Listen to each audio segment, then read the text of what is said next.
my commentary here and there, but for the most part, I kind of just want to let it play, just so y'all can hear the message. All right, let's get into it. It's frustrating. I'm trying to listen to God. I got my own flesh and my pulling me here, my own desires, my family, my friends, all these things is distracting me from the truth, and it's difficult to give in, especially when you're young, man. But if you can go through it, you'll come out like gold. If I can go through the fire, they don't want to go through the fire. They want the lotto and go to Jamaica and the Bahamas and do their own selfish thing. But he said, if you wait till I exalt you, I give you the desire of your heart. But it's difficult to wait because everybody's in a hurry. Technology, it's fast, it's in a hurry.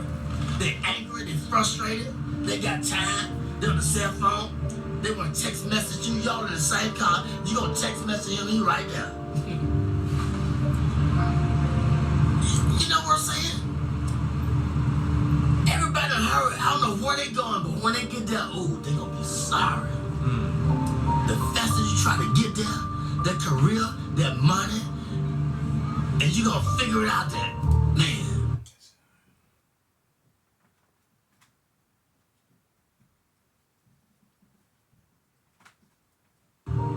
It was the journey. It was not the destination. You was in a hurry to get there, to come up, to be this, to be that. And when you get there, you're gonna feel discouraged more than you did before you even started to get there. Cause it was the journey, the people that you didn't stop to talk to like me at checking. The people at the gas station. You was in a hurry to get there, but it was the journey. It was the gas station. It's checkers. It's the journey, not the destination. Because the destination is steadily evolving. We always growing in wisdom and knowledge and understanding. It's always evolving.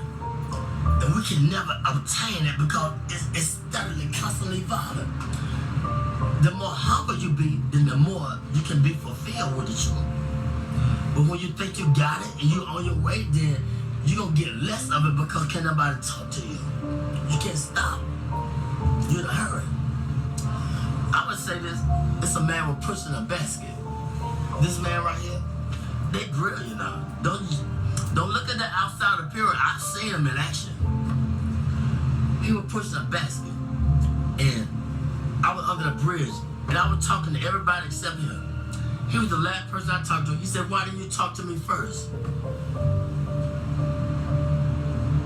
He said, I should have talked. He said, don't you ever pass by a man pushing a basket and don't acknowledge him. I never do it in my life again. I talked to the person pushing that basket. How's your day? How you doing? I talked to the homeless people because they said be careful how you entertain strangers. And most people that came off the street and they got their career together, they won't even let you know that they've been through it. They try to act brand new. It's a testimony.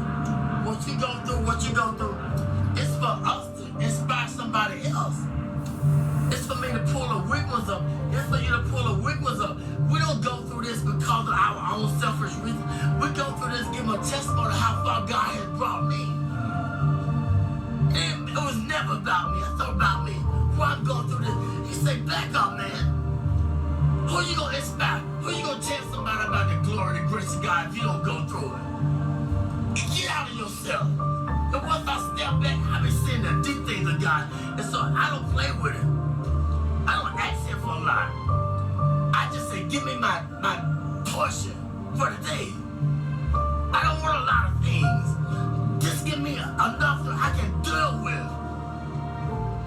He said, I give you but fulfill your bond greater than you can ever ask. I know what you desire. I know what you need. But Lord, give me my portion where I can be grateful.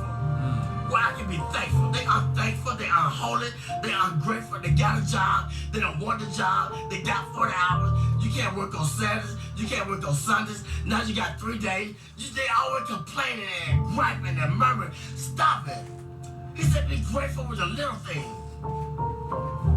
And wait, and I put you there. But he gonna put us in a place where they appreciate me in the job. I don't hate going to work. I gotta watch my back, that backstabber. You making the money, but I can't go to that job because I gotta watch my back. They're haters. Put me somewhere where I love going to work. I can get up and they appreciate my work and I blend in. God say, I'm gonna put you there, but if you wanna get it, go ahead and get it. What do you think about haters? That's a part of the balance in life. They hate. They don't know why they hate. Tell them why they hate sometimes. They don't know they hate. It's just standard thing. They get angry. He taught. Every way when he taught them. They hate. They don't even know why. Because there's nobody teach them. There's nobody take time to let them know why they're doing things they're doing. And that's the whole purpose of life. Let them know what they're doing wrong if you see it. I always knew I was doing wrong. What about when they showed me long suffering? What about when they forgave me, but I can't forgive him? He made a promise. I made a promise. I didn't fulfill it. They didn't go off on me. Well, I got to go off on him because he didn't fulfill his commitment. That's wrong. You got to teach. They don't know. The only God they know is through you, through your experience. They don't know about church because you can't go to church because it's a business. And all the church people, it's a clique, it's a club. And they done forgot about God, it's a business. Look here. It's just the world. Ain't nobody being bold and talking about God because don't pray in school, take the prayer out of school, all these things. It's the world. We're getting in a time where God is not popular no more. And if you talk about it, I don't believe in Jesus. I don't believe in God. I believe in this. I don't care what you believe in. Let my spirit speak for me. Let my action. But it was a time when I was just a hearer and not a doer. But it got to balance out. You got to go through the fire in order to be a doer too. You're going to be a hearer, then you're going to be a doer. But don't let people throw you off your journey. You can't beat nothing. It's between your relationship with God. They can't understand you all the time because you're trying to figure out your way. I'm trying to figure out my way. I can't prove nothing to them all the time. I don't need them to figure me out. All I got to do is just be patient and do what was in my ability, my boundary. I don't need to outstep my boundaries. I got to prove nothing to you. You didn't feel me? No, you can't go feel me. I can't put the expectation on you. I don't always feel me, understand me. So that's wrong. Be humble. Acknowledge him in all your ways. When I do wrong, I said something wrong and offend you, forgive me. I got to say it right away, get it over with. If I offend somebody at work, look, if they persecute me, look at God trying to strengthen me to show them who I serve. I say I believe, I'm working with it. Well, teach them. They don't know. They don't know why they're doing that, why they're doing that to me. Let your light shine among men. They might glorify your Father in heaven. It's real, man. I experience it all the time, 24/7. But I asked for it. I wanted to be a preacher when I was 6, but I didn't know the price I had to pay. Much wisdom, much grief, much sorrow. Ain't no other way you'll get it. But if you could just go through the fire, you'll be like gold. The first thing they do when you go to a pawn shop and take it, what they do? How do they determine if it's gold plated or what? What they do? What kind of test they take it through? When you take the jewelry to the pawn shop, how do they determine if it's real or fake? They put it through the acid test. They put the fire upon it. This is how we know if we're real or fake. We're gonna go through the fire. You're gonna have disagreement with each other, but it's okay. You're gonna be friends, but if you have a disagreement, it's just a different agreement. That don't mean you ain't gotta see him no more and talk to him or talk to her or whatever. I don't wanna go to work. I don't wanna go to work because they stressing me out on the job. You feel me? They ain't receiving me with my full potential. And I don't know why I don't want to go to work. I gotta understand why. Why I don't want the job? Because something ain't right. And I gotta acknowledge it. I ain't gonna sell my soul for the job. God said, I'm trying to put you over here, or I'm trying to let them know through you, let your light shine. But I'm hating on them because they ain't feeling me. They don't understand me. Amen. You gotta teach them. You see how they flee? Yeah. They want $1, want $1. He could have got everything that he needed if he just would have been patient, but it's okay. You recording this? Yeah. It's okay. I'm telling the truth. It's all right. I thank God for you. Y'all are blessing to me. A true blessing. I ain't got nothing to hide. My burdens are heavy, but when I'm weak, he's strong through me. He speaks through me.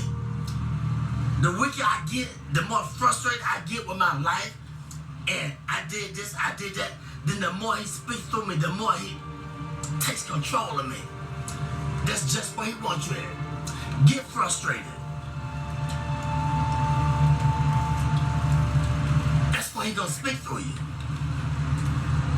But he gotta get you in that point where ain't nowhere else to go but to him.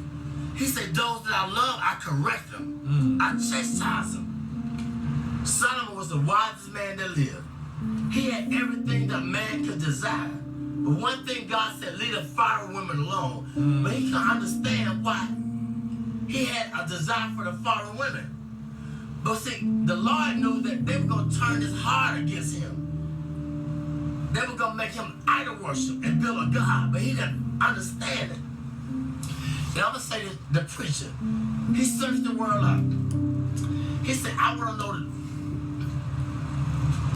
the basis behind wisdom and knowledge and understanding and foolishness. See, you can't know wisdom and knowledge and you should be a fool, but we don't want to be foolish. That's the only way you're going to get it. You got to be a fool first. How you going to know a fool when you see a fool? How you going to know foolishness if you haven't been foolish? Foolishness, it comes with, it's painful. Because we think we all of that. We got a lot of abilities. We can create. We can send man to the moon. We can be inventors, but we're limited. If I understand that I'm limited, then that's when God takes control and gives me the wisdom that I desire. Humility. Be humble. If you don't understand your purpose, ask God. But ask him in sincerity. What's my purpose, God? Did you ever ask that question? What's my purpose? Why I'm here? What am I meant to do? But sometimes he can't tell us all at once. It might be too much. So say what it is, TV. But be sincere.